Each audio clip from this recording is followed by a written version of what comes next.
Hola, te damos la bienvenida a esta transmisión originada desde el Ministerio Verdad y Vida, sede Centro, en la ciudad de Medellín, Colombia. Te invitamos a disponer de este tiempo para aprender juntos de la palabra de Dios. Prepara un espacio libre de ruidos o distracciones. Ten disponible tu Biblia, libreta de apuntes, lapicero y tu mejor actitud. Y no olvides compartir esta transmisión para que el mensaje llegue a muchas personas. Encuéntranos en Facebook y YouTube. Activa la campanita de notificaciones para que estés enterado de cada una de nuestras publicaciones, que creemos será de mucha edificación para tu vida. Dios te bendiga. Hola. Gloria al nombre de nuestro Dios. Gloria al nombre de nuestro Dios. Dicen amén. Bendito y alabado es el Señor para siempre. ¿Cómo están todos? Bueno, háganme el favor de abrir en San Juan.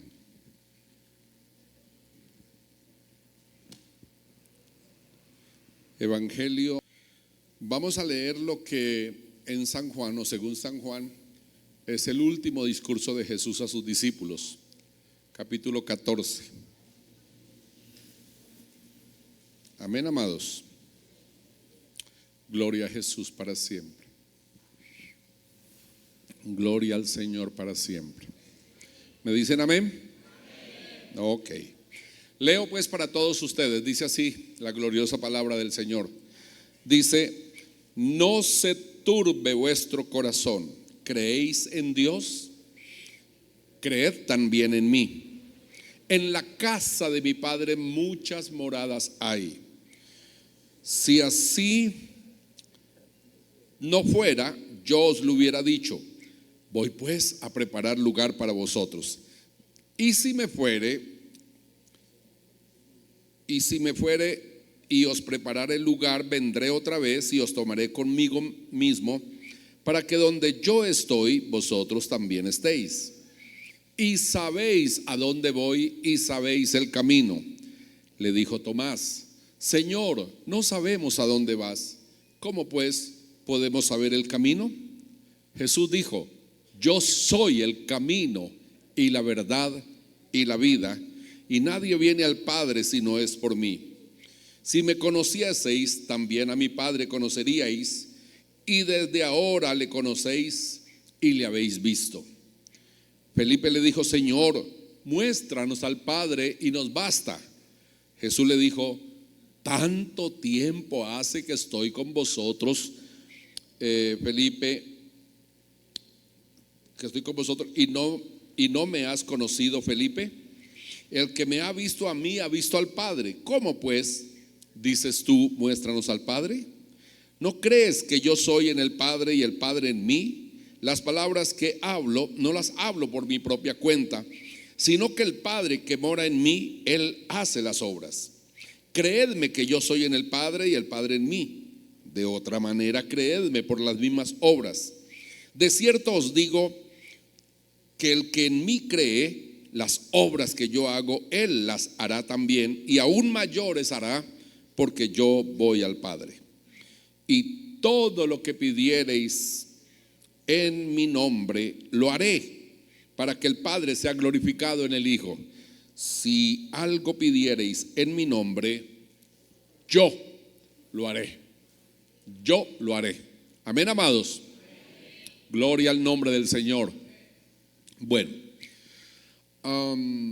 aquí vamos a mirar un cuadro de perplejidad, de confusión, de, ¿qué dijera yo?, de inseguridad tremenda de los apóstoles.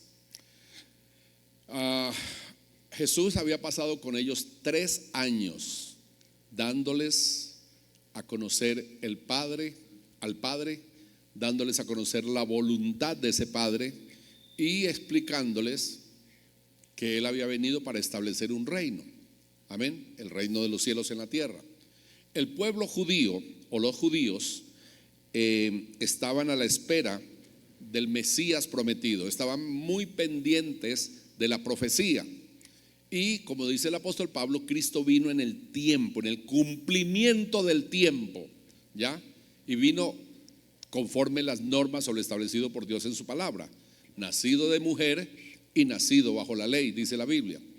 Así lo esperaba el pueblo, pero el pueblo esperaba de que él venía a sentarse en el trono de David, a derrocar al imperio romano, hacer guerra contra los romanos y liberar a la nación, y que la nación volvería a ser soberana, la nación volvería a ser independiente, soberana, y iban a tener, a empezar, según las promesas de Dios, hermanos, una vida de grandeza, sobre todo de grandeza como nación. Y claro, si una nación es grande, todos sus súbditos, todos sus habitantes son prósperos, ¿cierto que sí? Entonces eso estaban esperando ellos. En otras palabras, tenían el enfoque totalmente humano, totalmente terrenal, totalmente puesto acá abajo. Pero Jesucristo y la Biblia hablaban desde tiempo antiguo del reino de Dios. Y Dios no puede reinar donde hay pecado. Dios no puede reinar donde hay descomposición, donde hay ruina, donde hay miseria, donde hay, ¿ya? Entonces Dios necesitaba acabar con todo esto para establecer un reino en una nueva tierra, con un pueblo totalmente regenerado, con un pueblo totalmente cambiado. Hemos dicho, Dios tenía que crear las condiciones, amén, amados, crear las condiciones para él poder establecer un reino.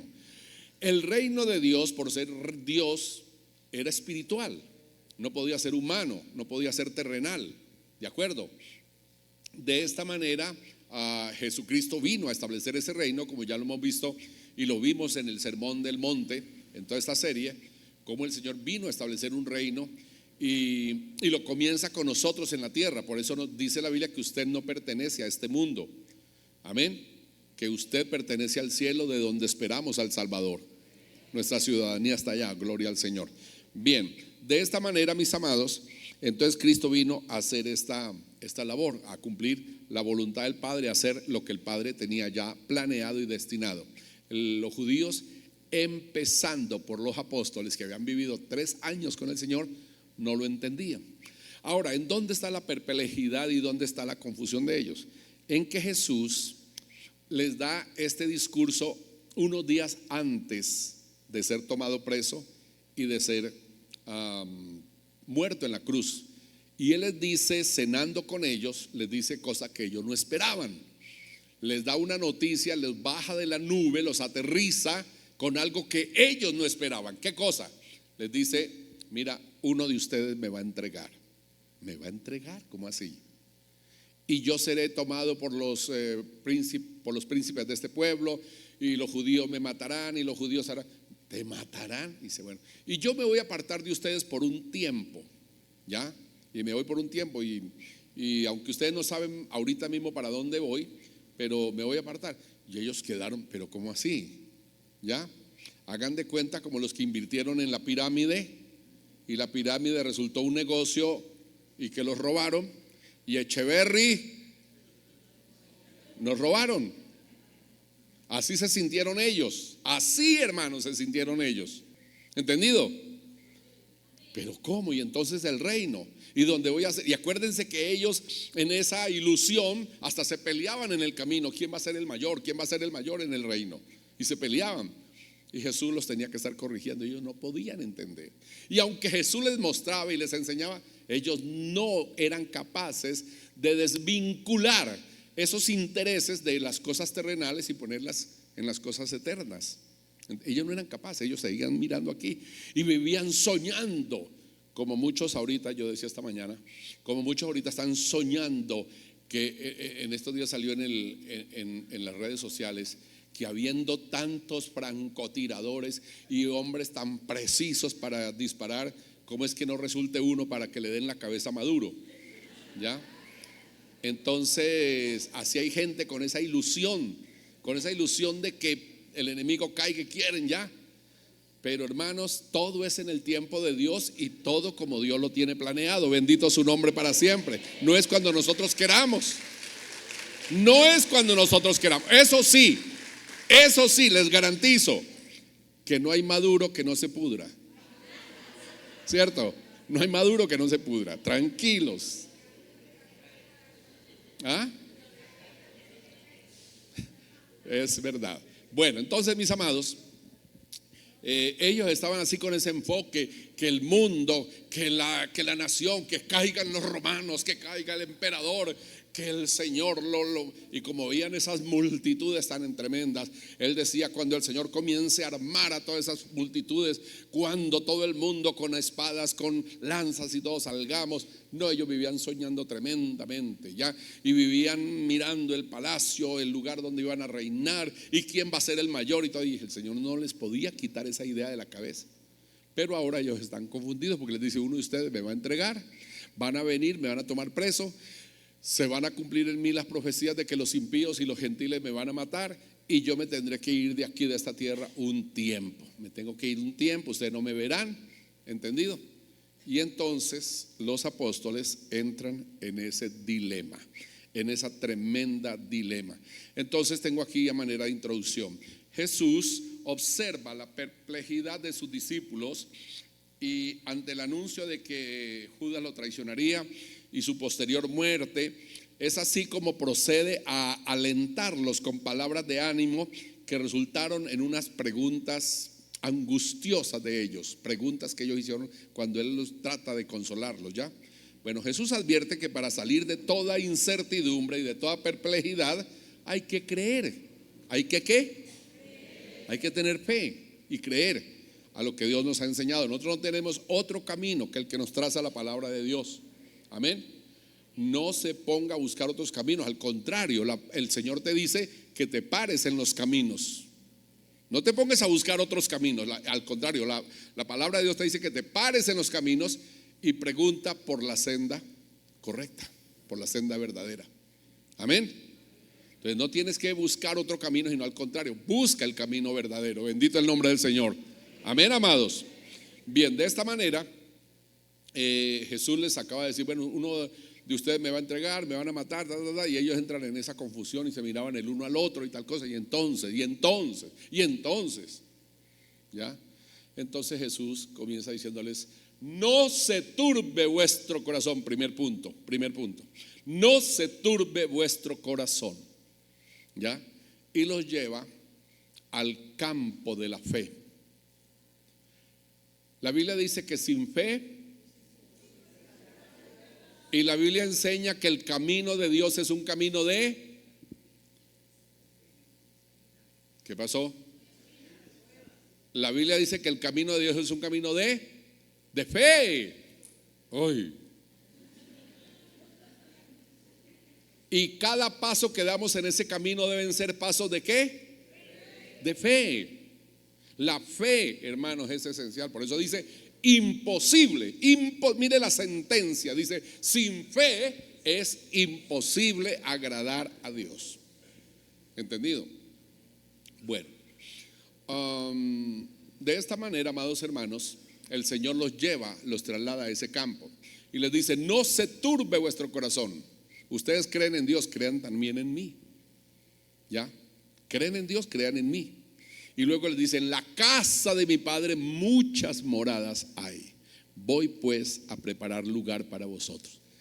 ¿Qué iban a entender ellos? Ellos estaban confundidos, pero ¿cómo? Y entonces, ¿y en dónde va a quedar mi puesto? ¿Y en dónde va a quedar mi futuro? ¿Y en dónde va? Y entonces este salió con nada. ¿Y entonces qué? Ellos estaban ahí muy confundidos, sin saber qué hacer, qué pensar. Y les dice él: no se preocupen, no se turben. Ya estaban confusos, turbados. No se turbe vuestro corazón. En la casa de mi Padre muchas moradas hay. Utiliza la figura de las familias de esa época, donde los padres hacían casas inmensas, hermanos, casi de una manzana, con muchas habitaciones, y tenían, y el orgullo de esos hombres era tener muchos hijos. Entonces cada hijo tenía asegurada ya un apartamentico ahí en la casa del papá. ¿Entendido?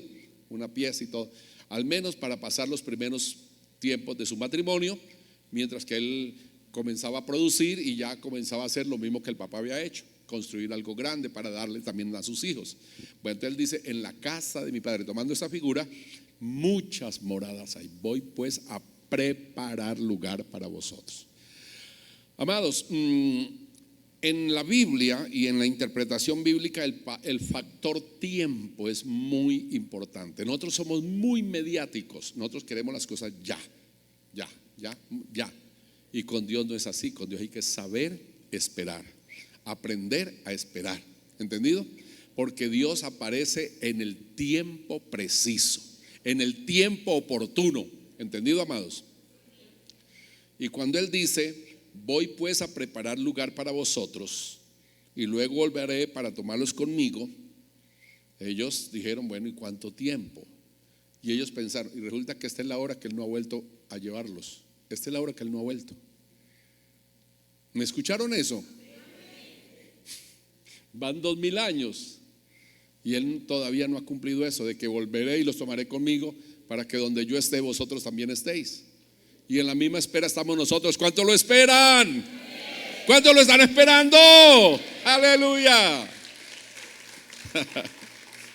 Y murieron generaciones y generaciones y generaciones murieron esperándolo, pero todo en el tiempo de Dios. Amén.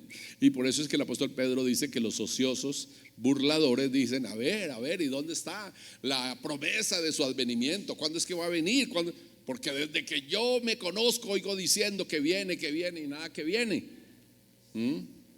Entonces dice el apóstol: no, señores, no se envanezcan.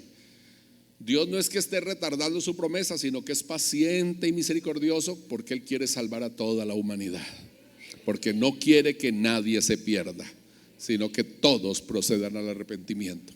Dios no tiene ningún afán tiene Dios. Todo lo tiene calculadito, trazadito. Amén. Usted no tiene ningún afán. Entonces aprendamos a tener la fe y la confianza en el Señor. Entonces dice: creéis en Dios, crean en mí. Los mete en el campo de la fe, de creer. Va a ver que en el pasaje que leímos, ese es el imperativo, creer. Porque si no creéis que yo soy en el Padre, porque si no creéis, o creed de esto, está a toda hora el Señor diciéndole eso. ¿Quieren salir de esta confusión? ¿Quieren encontrar respuesta a todos los dilemas que tienen? Crean. Eso es lo que dice el Señor. Ahora, en nuestra época, en la vida que estamos viviendo ahorita, pues también hay una cantidad de confusión en la cabeza, porque el mundo nos presenta una cantidad de alternativas, caminos por aquí, caminos por allá, y dice: ¿cuál es la senda? ¿Qué debo hacer? ¿Qué debo seguir? Entonces el Señor nos quiere, a través de su palabra, meternos también en el mismo campo por donde metió a los apóstoles. Amén. Ahora, los apóstoles finalmente entendieron esto, pero cuando vino el Espíritu Santo y los transformó, les arrancó la mirada de las cosas de la tierra y las pusieron a mirar hacia arriba. Cuando vieron que ese Cristo glorioso murió, se fueron y cada uno volvió a su oficio. Vamos a pescar, el otro no sé para dónde se fue.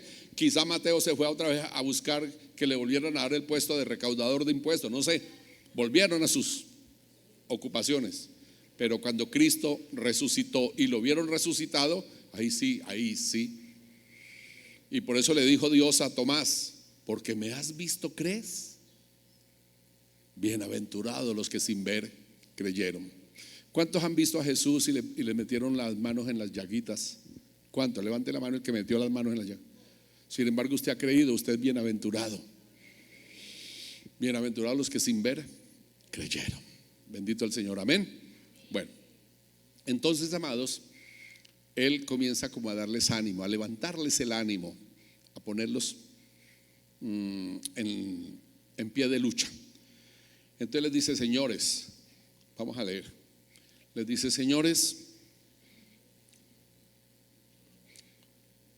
si yo me voy, volveré y los tomaré conmigo para que donde yo esté, vosotros también estéis. Y ustedes ya saben para dónde voy y conocen el camino, todo lo que les había enseñado. Él les había enseñado hasta la saciedad. Además, Él había predicado a los fariseos, a los escribas, a las multitudes, que Él venía del Padre y que al Padre volvería. Él lo había dicho, amén. Y que Él volvería otra vez, y en fin, todo esto. Y hablando del cumplimiento de la profecía del trono de David, del reinado de David, todo eso lo había explicado Jesús. Y ellos no habían podido entender porque el enfoque estaba en la tierra, en el reino terrenal. Entonces Jesús les dice: es que ustedes ya saben el camino, ustedes ya me han oído, ya saben el camino y saben para dónde voy. Entonces aquí comienzan las preguntas, todos desesperados. Le dice Tomás: Señor, no sabemos a dónde vas. ¿A dónde diablos vas a irte? ¿Cómo vamos a saber el camino? ¿Cómo vamos a saber el camino? Y ahí mismo Jesús contesta: yo soy. Es el primer yo soy tan lindo. Yo soy el camino, la verdad y la vida. Pero vamos a centrarnos en yo soy el camino. Hay que mirarlo en dos connotaciones. Hay que mirarlo en dos áreas donde el Señor quiso mostrarnos. Uno, Él es el camino de salvación, es el único. El apóstol Pedro dijo: y en ningún otro hay salvación, porque no ha dado Dios otro nombre a los hombres en el cual puedan ser salvos, sino solo Jesucristo, hombre. Amén. Yo soy el camino, es decir, para ir al cielo solo yo, soy el único que salva. ¿Cuántos alaban a Dios? Los pobres católicos, de donde Dios nos sacó, con todo respeto, porque de allá nos sacó el Señor, viven creyendo que es María que los va a sacar del purgatorio y que los va a llevar al cielo. Pero el único medio de salvación se llama Jesucristo, el Hijo de Dios, el que murió en la cruz, el que pagó por nosotros. Amén. La Virgen María, muy santa, muy limpia, muy linda, muy de todo, pero ella no murió en la cruz. El que murió fue Jesucristo y pagó por mí.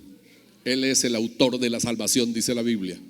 Y eso le va a pasar a algunos de ustedes, a algunos católicos les va a pasar como a los judíos, a los apóstoles, que tenían tan arraigada la mente y la mirada en las cosas de la tierra, que les cuesta trabajo desaprender, desligarse de eso para recibir lo verdadero.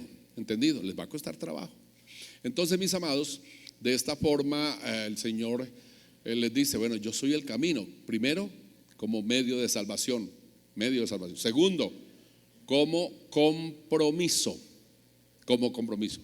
¿Ya? Acuérdense que muchos le dijeron: Señor, yo te seguiré. ¿Me vas a seguir a mí? ¿No ves que las zorras tienen guarida, las aves de los cielos tienen nido, y yo no tengo ni siquiera dónde recostar mi cabeza? ¿Y quieres ir detrás de mí? ¿Me quieres seguir? Bueno, Señor, déjame pensarlo. Ya. Otro le dijo: Señor, yo te seguiré, pero primero deja que mi padre se muera y yo lo entierre y deje todo organizado. Jesús le dijo: deja que los muertos entierren a sus muertos y tú ven y sígame. Seguir a Jesús, seguir el camino que es Jesús, es de altísimo compromiso, de altísima determinación. Y en esa altísima determinación tienes que renunciar, tienes que despojarte, tienes, hermanos, que soltar cosas para poder agarrar lo verdadero, para coger lo que verdaderamente permanece para siempre. Bendito el nombre del Señor. Amén. Entonces es el camino en ese sentido, de renuncia, de compromiso. Y ese camino te va a llevar hasta la muerte, si es preciso, por Él. Amén. Hasta la muerte por Él. En el tiempo final, los creyentes, bueno, la Biblia nos habla de dos eventos que están en el dilema de los intérpretes y de los estudiosos, que es el rapto de la iglesia y la gran tribulación. En los tiempos finales, en el gobierno del anticristo, toda esa etapa del anticristo y toda esta cosa, habrá gran tribulación, una tribulación terrible, ¿ya? Porque se agudizarán las guerras, las hambres, bueno, en fin, todo esto. Y sobre todo, lo peor para el pueblo de Dios es, si es que el pueblo de Dios pasa la tribulación, es la persecución que el anticristo, el falso profeta, levantarán contra la iglesia. Entonces, ahí es cuando surge el tema de la marca, y que los seguidores de la bestia, los seguidores del anticristo, se harán marcar con facilidad, mostrando que son seguidores de él y tal cosa, y tendrán todos los derechos. Pero el que crea y entienda, los que entiendan que eso no se debe hacer, no se dejarán marcar y no podrán comprar, no podrán vender, bueno, perderán todos sus derechos y el destino es la muerte. ¿Ya? Y entonces ahí muchos van a decir: no, pero ¿cómo? Y lo van a pensar muy bien hasta que finalmente se dejan marcar, se dejan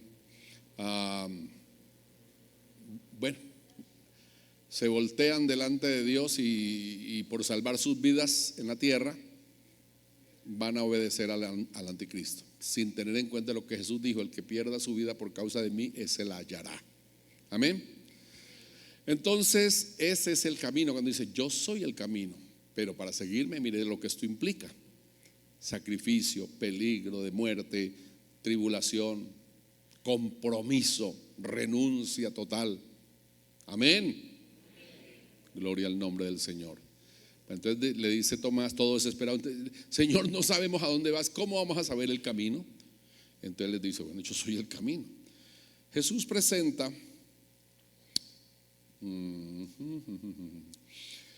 dos imperativos de acción continua para vencer la duda, la angustia, la ansiedad. Dice: creen en Dios, crean también en mí. ¿Ya?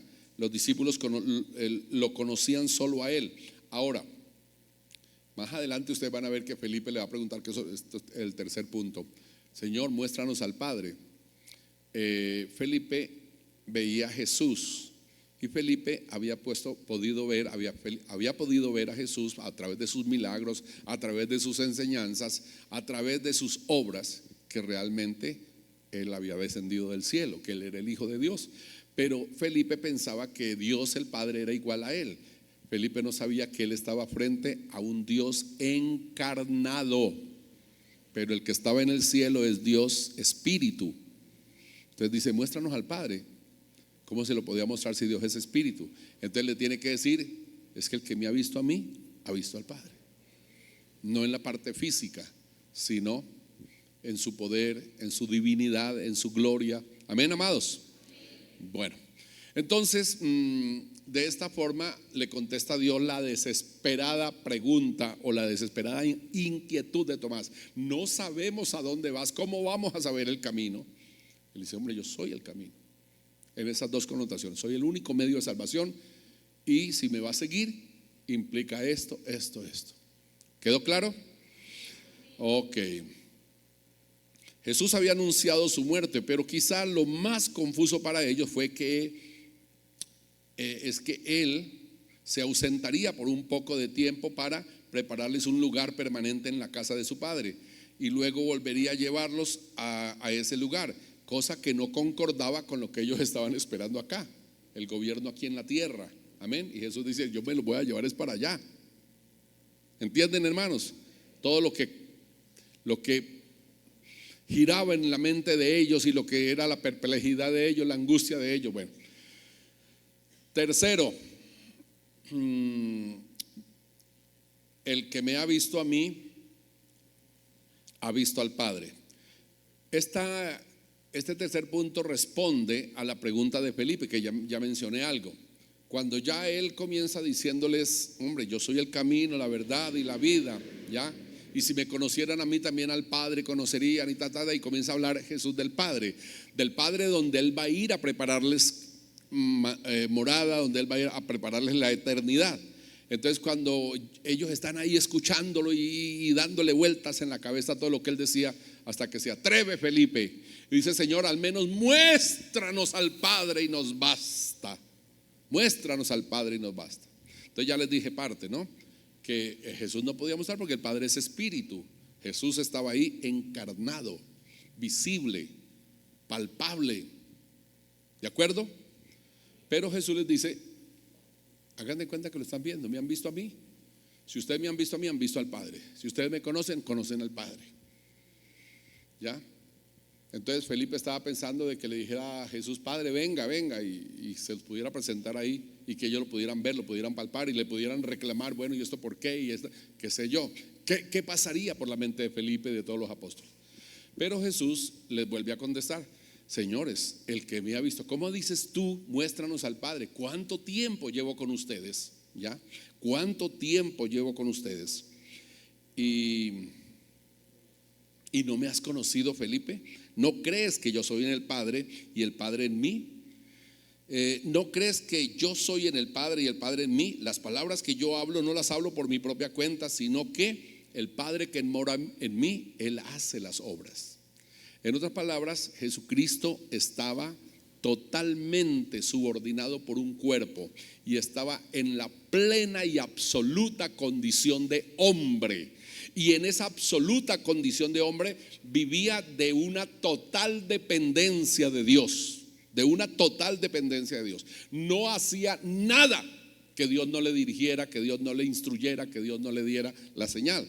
Por eso usted encuentra en varias ocasiones que Jesús tuvo que decir: mi hora no ha llegado, el Padre no me ha dado ninguna señal, quiso decir.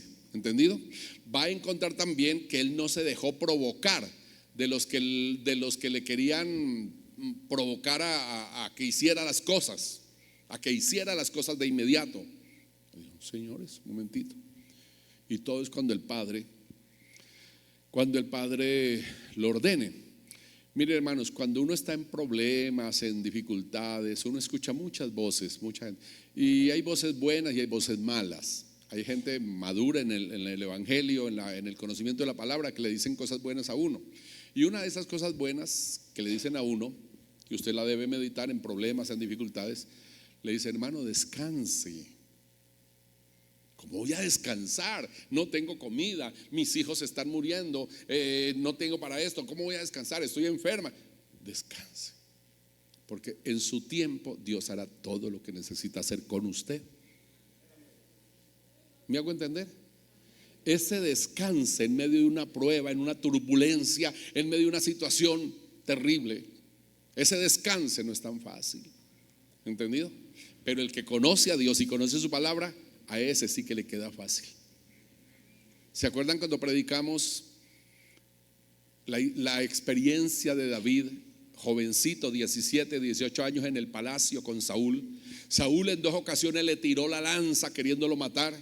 Los guardias y parte de la fuerza militar, llenos de envidia, también querían desaparecerlo, porque siendo tan jovencito, a raíz de la victoria que había tenido con el gigante Goliat, David había escalado, Saúl lo había nombrado jefe de las fuerzas militares. Entonces ese muchachito era el jefe de ellos y le tenían envidia, lo querían quitar. David lo quería quitar, Saúl lo quería quitar porque le iba a quitar el reino a su hijo Jonatán. Porque al morir Saúl, el heredero tenía que ser Jonatán, pero Dios ya había ungido a David. Entonces está él ahí en esa situación. ¿Se acuerdan de ese mensaje? Amén, porque se los estoy recordando, ¿cierto? ¿Sí lo recuerdan? Entonces él está en esa situación y comienza a oír voces. Hermano, piérdase, hermano, váyase, hermano, usted ya huele a formol, tiene la lápida en la espalda. Está muerto, hermano, está muerto. Así le decían. ¿Ya? Y de repente, como conocía tan bien a Dios y conocía su palabra, ¿qué dijo él? Yo en Jehová he confiado. ¿Cómo me dicen que huya al monte cual ave? Eso es tremendo. Yo en Jehová he confiado. ¿Cómo me dicen que huya al monte cual ave? Y él dice: miren, Jehová está en su trono y él mira desde allá a los hombres, y él a los perversos, a los malos los aborrece, y él ha destinado calamidades, vientos borrascosos, azufre y fuego. Dios les va a dar a beber el cáliz con azufre, fuego y vientos tormentosos. Pero al justo lo probará. Al justo no lo va a poner en la manito, no lo va a poner en un pedestal, no, al justo lo probará. ¿Pero por qué? Porque Dios te quiere llevar al cielo y allá no entra nada dañado, nada torcido, nada sucio. ¿Aló? Entonces, mientras estés aquí y aunque andes de victoria en victoria, Dios te probará y Dios te refinará y Dios seguirá formándote. Entonces no entres: pero ¿por qué? ¿Pero por qué? A toda hora. ¿Por qué, Señor? ¿Pero por qué? Descanse, conozca a Dios, conozca el plan de Dios. David entendía el plan ese día les recalqué mucho eso. Todos ustedes fueron traídos al camino de Dios con un plan, con un propósito. Usted, con sus malas actitudes y sus malas decisiones, estorban, retrasan el cumplimiento del plan de Dios en tu vida. Pero Dios está empeñado en sacarlo adelante, y si le toca a Dios prolongarte la vida para cumplir su plan, Dios lo va a hacer. ¿Entendido? Y hasta el último momento Dios va a hacer su labor. Por eso David dijo, David tan jovencito dijo: Él es mi gloria y el que levanta mi cabeza. Amén.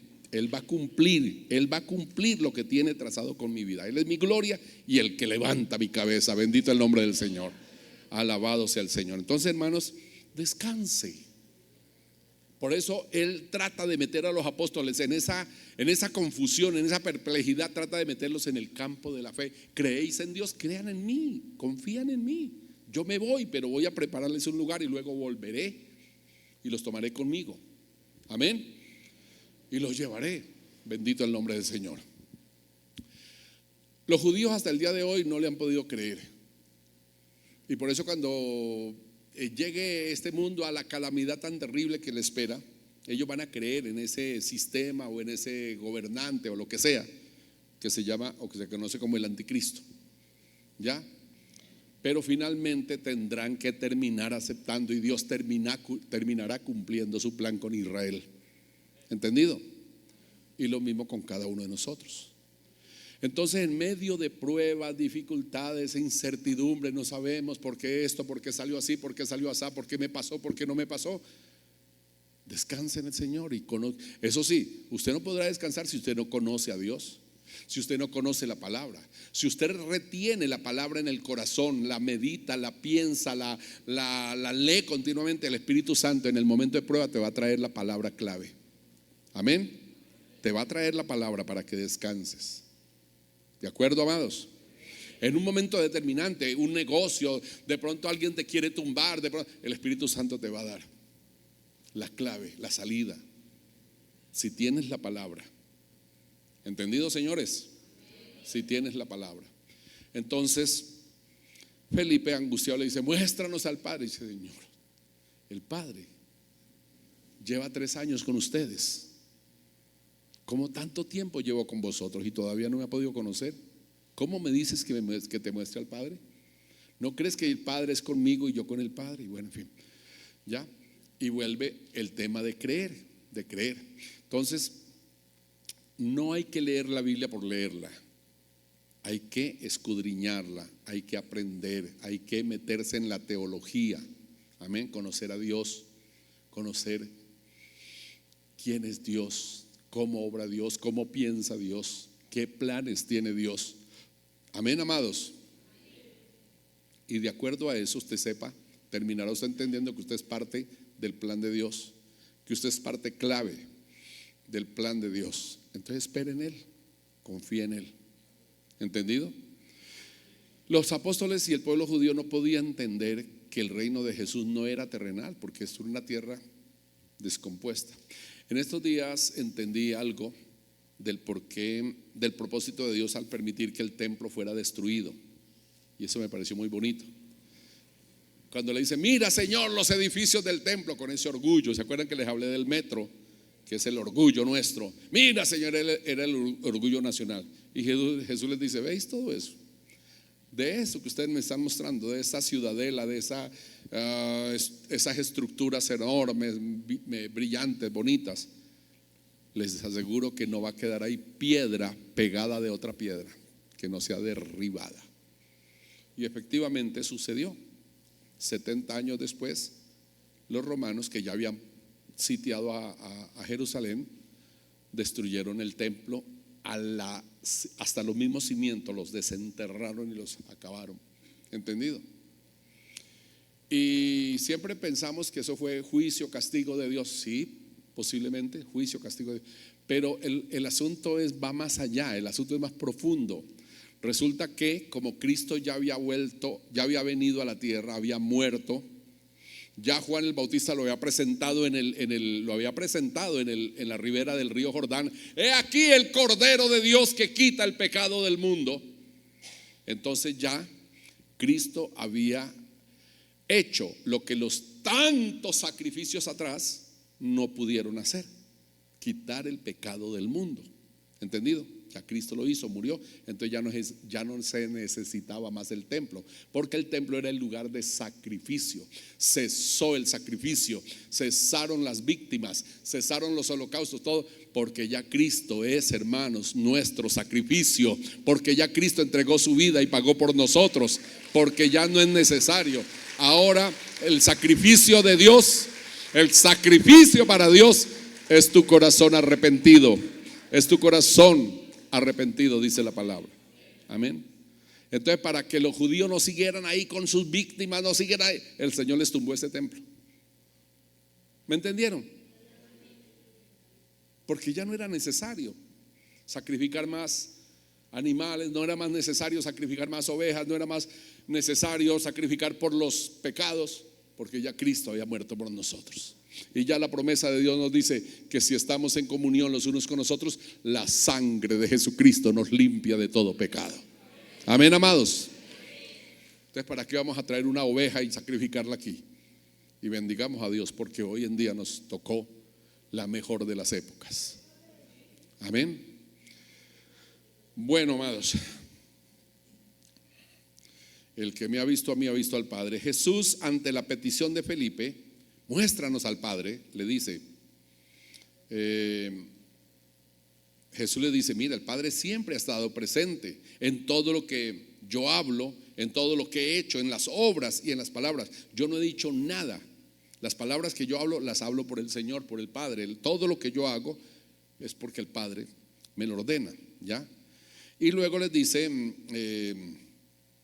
recalca Jesús que las grandes enseñanzas, los grandes milagros que ellos habían presenciado, que ellos habían participado, no eran más que la obra del Padre, que no era más que el Padre presente con ellos. Jesús de nuevo apela a la fe de ellos y les dice, de cierto os digo, el que en mí cree, las obras que yo he hecho también las hará él, y aún mayores hará, porque yo estoy con el Padre. Entonces Jesús ahí aprovecha para enfocarlos en el ministerio, para enfocarlos en la tarea que Él les iba a encomendar más adelante. Amén.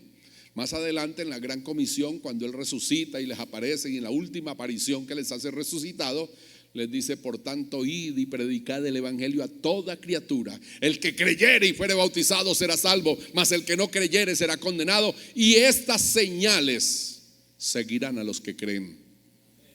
En mi nombre echarán fuera demonios, hablarán nuevas lenguas, tomarán en las manos serpientes. Si bebieren cosa mortífera no les hará daño, y sobre los enfermos pondrán sus manos y sanarán.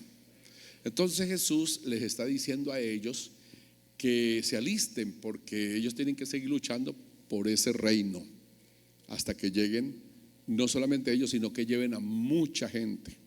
Decía yo esta mañana en Bello que Dios nos encargó el ministerio de la reconciliación. ¿Dios nos encargó qué? En otras palabras, nos encargó su obra en la tierra. Dios, Jesús se fue y nos dejó encargada su obra. Primero a los apóstoles, luego a la iglesia apostólica, y de ahí para adelante todo creyente hasta el día de hoy nosotros. Ahora sobre nuestros hombros reposa el peso de la obra de Dios. Entonces, ¿qué tenemos que hacer para sostener la obra de Dios? ¿Qué tenemos que hacer? Primero, la oración, la intercesión, orar. Hay hermanos que no saben orar. Bueno, primero hay hermanos que no oran. Hay otros que oran pero no saben orar. ¿Ya? Y hay otros que no son sino deme, yo, mi. ¿Me entienden eso? Yo te pido, yo te ruego, yo te suplico, ya. Señor, me pasa, Señor, me pasa, me duele, me angustio, Señor, Señor, mi casa, Señor, mi familia, Señor. Y Dios nos ha mandado a tener paz en eso, porque ya Dios sabe de qué cosas tú tienes necesidad antes de que tú le pidas. Entonces, más bien, ora por el mundo. ¿Cuántos han orado por los venezolanos, por los judíos, por los palestinos? Todos son seres humanos a quienes Dios quiere salvar, ¿o no? ¿Quiénes han orado por los rusos, por los ucranianos, Muchos de ellos están muriendo y están partiendo a la eternidad sin Cristo. Y Dios dijo del pueblo de Israel: busqué hombre que hiciera vallado y que se pusiera delante de mí a favor del pueblo, para que yo no lo destruyese. Busqué a alguien que hiciera vallado y se parara en la brecha al frente de mí en favor del pueblo, para que yo no lo destruyese, y no lo hallé. Ahora pasa igual. El mundo, 8.000 millones de personas debatiéndose en la confusión, guerras, rumores de guerras, hambres, pestes, terremotos, la maldad, la criminalidad, bueno, tanta inmundicia, tanta cosa. Y la iglesia del Señor, dormidos, aletargados, envanecidos, embebidos en las redes sociales, en la televisión, en tanta cosa, y el mundo perdiéndose. ¿Quién va a ser vallado? ¿Quién se va a parar en la brecha? ¿Quién va a empezar a clamar? La oración la estableció Dios para tener comunión con Él, con el fin de que hagamos dos cositas. Una, adorar a Dios. Adore a Dios, adore a Dios, adore a Dios. Amén, amados. Y dos, interceda. Entonces no pido por mí. Bueno, la Biblia dice que sean conocidas nuestras peticiones, pero eso no tiene que ser la prioridad de la oración, porque ya Dios sabe de qué cosas tienes necesidad.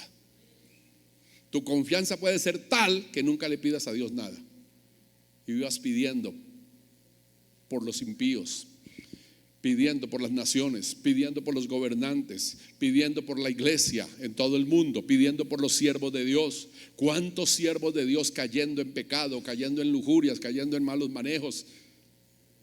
Porque no hay quien los sostenga en oración y son presa fácil de Satanás. ¿Entendido, señores? Y luego si la iglesia, vea cómo cayó, véalo, es que él se veía, es que él no se... Ay, ahora sí. ¿Ven? Pero ¿quién oró por él? ¿Quién le ayudó? ¿Entendido, señores? Bueno, entonces, mis amados, esas dos cositas en la oración: adoración a Dios y mucha intercesión. Entonces, lo primero que Dios nos encomienda en el ministerio de la reconciliación. La segunda cosa es la predicación del evangelio. Id y predicad, por tanto, id y predicad el evangelio a toda criatura. Predique, predique, predique. El apóstol Pablo le dice a Timoteo que predique a tiempo, fuera de tiempo, en todo momento, en todo lugar. Predique, no se canse de predicar. Amén, amados. Ahora uno pasa por las calles y ve graffiti, y uno dice: ay, todo el mundo quiere publicar algo. Pero ahora que venía, vi por ahí en un muro grande, de lado y lado, alguien atrevido, un cristiano atrevido, y fue y escribió. Pero qué bonito que se atrevió y escribió, pero no tiene esa inteligencia para escribir. Vaya, escribe, por ejemplo, Cristo vive. Ya, la gente pone a pensar: Cristo vive. Tenemos que tratar de predicar y tener mensajes que sean elocuentes. Cuando digo elocuente, es decir, que le hable algo real, algo claro a las personas. ¿Me hago entender? Por ejemplo, ahorita mismo está la cosa tan confusa, el mundo está tan confundido de ver las guerras, de ver los rumores de guerra, de ver tanta cosa rara que está apareciendo en este mundo. Qué bonito un aviso que dijera: señores, o que dijera: el fin se acerca, busca a Dios, lee la Biblia. Eso diría mucho, ¿cierto? El fin se acerca, busca a Dios, lee la Biblia. Direcciona a la persona a buscar en Dios una verdad, una respuesta. Entonces Dios nos manda a predicar el evangelio de todas maneras. Dios estableció la ciencia de las comunicaciones para que fuera lo más grande que hay hoy aquí. De la ciencia, las que más producen dinero es las comunicaciones. La que más revoluciona el mundo es las comunicaciones. Cuando hablo de comunicaciones, estoy hablando de lo que tienes en la mano: el celular, ahí están las redes sociales, ahí está el teléfono, ahí hay de todo. Tienes el mundo a tus pies. Amén. Esta predicación está siendo transmitida por radio. No solamente la pueden escuchar en esta ciudad. Alguien en la China, a través de una aplicación o a través de la página, me puede estar escuchando. De hecho, me están escuchando. Y digo en la China, al otro lado del mundo, pero aquí en Estados Unidos, en Canadá, en muchos lugares me están escuchando. ¿Entendido? Y todo eso lo hizo Dios porque la última profecía dice: y este evangelio del reino será predicado a todo el mundo para testimonio a todas las naciones, y entonces vendrá el fin. Y ahí es cuando te invito a preguntarte tú mismo: ¿cómo estoy usando las redes sociales? ¿Para hablar tonterías? ¿Para mostrar fotos así? ¿De qué manera estás usando las redes sociales?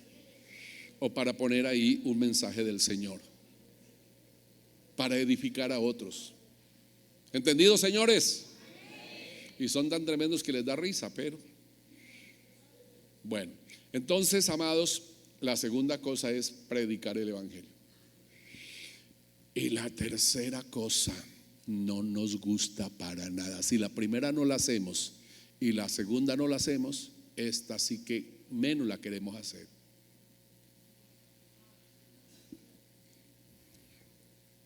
¿Me entienden?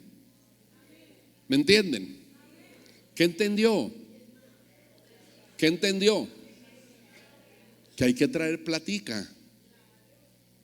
Hay que traer plata, porque esto no se hace aquí con oraciones. En este lugar se paga un arriendo, se pagan servicios públicos, se pagan impuestos, en fin, una cantidad de cosas, ministerios. Amén. Y ustedes son responsables de sostener la obra de Dios, de sostener los ministros. Y hay gente que es tan cruel. Había un pastor por allá en una vereda, era en una vereda bien horrible. Y ese pastor era flaquito. Y como era en una vereda bien grande, bien arriba, lejos del pueblo, él tenía una mula, y la mula era gordota. Un día vino una hermana y le dijo: hermano pastor, ¿usted por qué es tan delgado? ¿Por qué es tan flaco? Y la mula suya tan gorda. Y dijo: pues porque a la mula la alimento yo, pero a mí me alimenta la iglesia. Entonces figúrense la forma como la iglesia trata la obra de Dios. En estos momentos nosotros deberíamos tener muchas emisoras si todos diezmáramos. Hace días estoy con el cuento de la ley de Baruch. ¿Quién es? Que habla de que de una comunidad, de un número, solamente el 20%. ¿Alguien me dice esto? Ay, es que se me fue el nombre de esta persona. Hay alguien que estableció y dijo cómo es que funciona el mundo, cómo funcionan las empresas, cómo funciona todo. Y en la iglesia es exactamente igual. Aquí nos estamos acercando a 1,000 personas que asisten a esta iglesia. Y de esas 1,000 personas, el 20% apenas diezma. De esas 1,000 personas, el 20% sirven al Señor. Unos como diáconos, otros como visitadores, otros como líderes de grupos familiares, otros como predicadores, maestros, músicos. Solo el 20%. Los demás vienen, se sientan y salen. ¿Entendido? Y así es la obra del Señor, pero Dios nos mandó a sostenerla. Y Dios, todas las tres cositas: predicar el evangelio, interceder y todo, para todo Dios te da promesas grandes, grandes promesas. Amén. Si tú cumples, si tú obedeces. Por eso las iglesias no se componen de personas prósperas. Lo que debería darse en la iglesia es que la gente llegue aquí en ruina. Como yo siempre he dicho con mi chiste tonto que yo siempre digo: la mayoría llegan aquí más quebrados que una galleta en el bolsillo de atrás. Y verdad, mucho. Pero lo normal es que los vea uno prosperar, crecer y crecer y crecer. Amén. Pero ¿por qué no crecen? Porque no obedecen, porque no creen. Y Jesús los llevaba al campo de la fe. Jesús los trataba de inyectarles fe. Crean, creed. Amén. Y este es el día que todavía la gente no cree. Y leen la palabra y vienen y escuchan al predicador y todo eso, pero no creen, no ejecutan, no ponen en práctica. ¿De acuerdo? Terminemos pues. Jesús, ante la petición de Felipe, manifiesta que el Padre siempre ha estado presente en todo lo que Jesús ha hecho. Bueno, ya eso lo vimos. Jesús de nuevo apela a la fe de ellos, le dice: de cierto os digo que el que en mí cree, las obras que yo hago, él las hará también. Entonces Dios nos encomendó el ministerio de la reconciliación y nos dio el poder, la autoridad, y nos dice que podemos hacer las mismas obras que él hizo para que la gente crea. Amén. A través de nosotros. Y tercero, en este mismo punto, Jesús presenta otra grandísima bendición como resultado de nuestra relación con Jesús, la relación con el Padre y nuestra fe con Él, ¿no? Y dice: y todo lo que pidiereis en oración creyendo lo recibiréis. Perdón, y todo lo que pidiereis en oración lo haré. ¿Me lo repiten? Y todo lo que pidiereis en oración lo haré, para que el Padre sea glorificado en el Hijo. Si algo pidiereis, yo lo haré. Entonces miren, a nosotros se nos enseñó que debemos pedirle al Padre en el nombre del Señor Jesucristo, para que el Padre en el nombre de Jesucristo nos entregue lo que le estamos pidiendo, ¿cierto? Pero resulta que Jesús dice que si le pedimos, que si hacemos su voluntad, que si hacemos todo como Él manda, podemos pedir y Él mismo lo hará. ¿Por qué Él lo puede hacer? ¿Por qué? Porque Él dijo con anterioridad que el Padre le entregaría todas las cosas. Y efectivamente, cuando Jesús resucita, va al cielo, el Padre lo exalta hasta lo sumo, le dio un nombre que es sobre todo nombre, y le entregó el reino, el poder y la gloria. Le dio al Hijo, el Padre le dio al Hijo todas las cosas. Tiene el poder, tiene autoridad, tiene todo, y Él es el Dios del universo. Por eso Él dijo: de aquí en adelante, si ustedes piden algo, lo haré. Entonces usted puede pedirle al Padre en el nombre de Jesús con la seguridad de que el mismo Hijo va a empezar a operar milagros en la vida de cada uno de ustedes. Va a empezar a dar respuesta a sus oraciones. Va a empezar Dios a hacerlo, pero sí obedecemos. Amén. Entonces, amados hermanos, esto fue el último discurso de Jesús para los discípulos, pero tiene que venir a nosotros. No se turbe vuestro corazón. ¿Creen en Dios? Creamos en Jesús. Y Él concluye diciendo: lo que ustedes pidan, yo lo haré. Amén. Yo lo haré. Pero, ¿cuál es la condición? ¿Cuál es la condición? Obedecer, creer, tener fe y hacer lo que Dios nos ha encomendado. Trabajar por el reino, porque ese es el plan, el reino de Dios. Háganme el favor y se ponen en pie mientras yo les leo la conclusión. Dice: este discurso de Jesús a sus discípulos muestra la tierna preocupación que sintió al verlos confundidos. Muestra la tierna confusión, la tierna compasión que Jesús mostró al ver los discípulos confundidos, por el hecho de que en ese momento,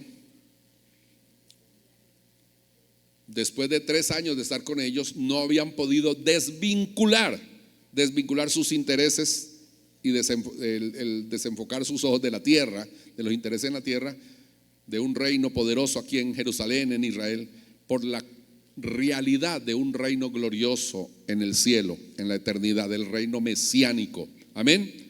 Con toda la gloria y el poderío de Dios en la nueva tierra, porque aquí no es posible tener Dios un reino en estas condiciones. ¿Quedó claro, amados? Así también hoy día cuesta, ¿cómo nos cuesta que podamos valorar las cosas eternas, sublimes, perdurables?